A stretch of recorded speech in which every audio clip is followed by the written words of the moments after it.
Yesu ashimwe. Dusangira amajambo dusanga mu butumwa bwiza bwanditswe na Luka igice cya 18 umurongo wa 11 n'uwa 12 haravuga ngo umufarisayo ahagaze asengera ku mutima wiwe ati Mana ndagushimye yuko ntameze nk'abandi bose abanyazi canke abagabitanya canke abasambanyi canke abameze nk'urya mutoza kori.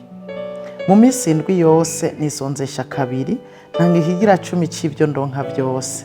Dusangira ijambo rivuga ngo nta muntu yikwije.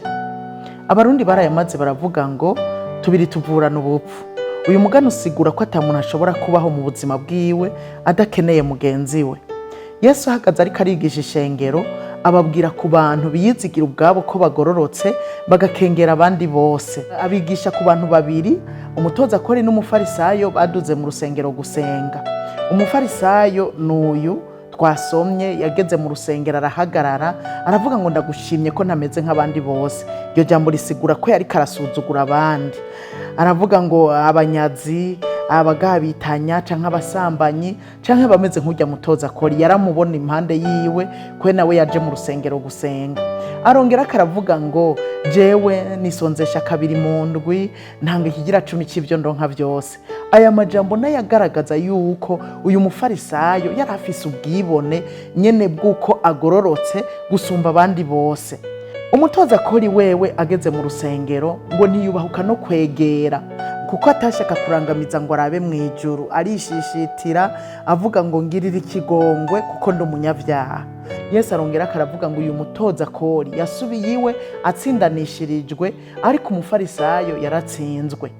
Ahasozera avuga amajambo avuga ngo uwishira hejuru azocishwa bugufi ariko uwicisha bugufi azoshigwa hejuru. Nshuti yanje, nta muntu numwe yikwije muri inosi kandi nta muntu yokwirata ngo ndagororotse. Bibiliya yo iratubwira ngo icyo dukwiye kwirata yuko twamenye uhoraho tukamutahura neza. Ico nico kintu twemerewe kwiratamwo. Ariko kwirata ngo uragororotse ubu uri kurabesha. Kwirata ngo nta cyaha ukora ubu uri kurabesha. Kandi kwiyumva ko wikwije uca usanga ata wundi muntu womenga urakeneye kandi ata muntu ashobora kubaho adafise mugenzi we.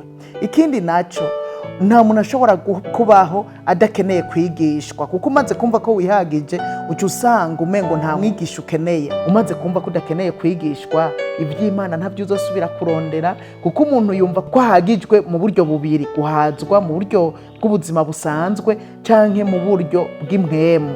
Nta muntu numwe akwije, haba mu buryo bw'umubiri nta muntu numwe yokwikwiza, haba mu buryo bw'impwemu nta muntu numwe yikwiza. Turacakeneye kwigishwa, turacakeneye Imana, turacakeneye abandi bene data kugira ngo dushobore kumererwa neza no gutera imbere cyane cyane.